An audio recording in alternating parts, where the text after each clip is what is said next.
Magandang araw po muli sa ating lahat. So, welcome po muli sa araw-araw ng pagpapala atin sa inyo ng Jesus Christ Saves Global Outreach Church. At sa oras na ito, kumulang yung lingkod Pastor Charlie Dacutanan, makasama nyo sa pag-aaral ng salita ng Diyos. At sa oras na ito, nais ko po yung pagpatuloy, aking na-share nung nakaraan about walking in faith. So, sabi nga sa ating foundation verse, 2 Corinthians 5 verse 7, for we walk by faith, not by sight. So, tayo lumakad sa pananampalataya, hindi sa mga bagay na nakikita. So, ating na-share ko po nakaraan, bakit kailangan tayo lumakad sa pananampalataya? First is the reality of uncertainty. Okay? Ang katotohanan ng hindi tiyak. Kaya napaka-importante po tayo ay lumakad sa pananampalataya.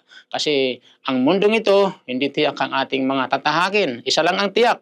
Ang tiyak, pag tayo ay nanampalataya sa Diyos, sigurado ang ating tagumpay. Pangalawa, bakit kailangan tayo lumakad sa pananampalataya? Napaka-importante po, panghawakan natin ang mga pangako ng Diyos. Trust God's promises. So magtiwala sa mga pangako ng Diyos. Take note, God's promises are steadfast and true. Ang mga pangako ng Diyos ay matatag at totoo. So hindi kagaya ng pangako ng tao, ang pangako ng tao ay napapako. Pero ang pangako ng Diyos, totoo na mangyayari sa iyo at mangyayari sa akin, sa ating lahat. Kapag ating ito ay pinaniwalaan at sinampalatayanan.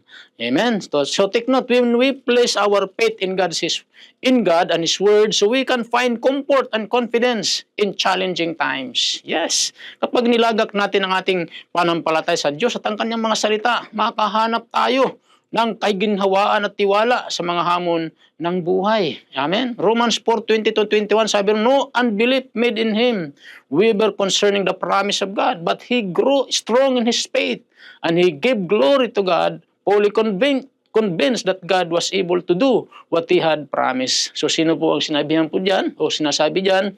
Patungkol po kay Abraham. Amen? Si Abraham nanampalataya sa promise ng Diyos. So anong nangyari?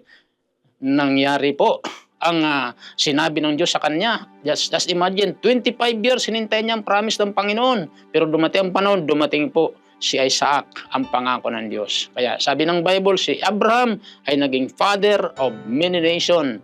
Amen? So tinaguran po siyang father of faith. Bakit? Kapag siya'y naniwala sa mga pangako ng Diyos. Kaya mga kapatid, napaka-importante, panghawakan natin ang pangako ng Diyos. Sure, ang mga pangako ng Diyos mangyayari sa ating buhay. Sabi nga po ng mga scholar, there are 35,000 promises in the Bible.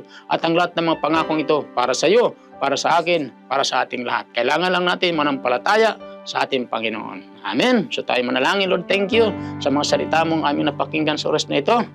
Aklam po natin ang ating mga kamay at ating buksan ang ating puso. Tanggapin natin sa Jesus. Panginoon, sa oras na ito, lumalapit ako sa iyo, nagpapakumbaba sa aking puso at naniniwala ko na kayong Diyos na buhay.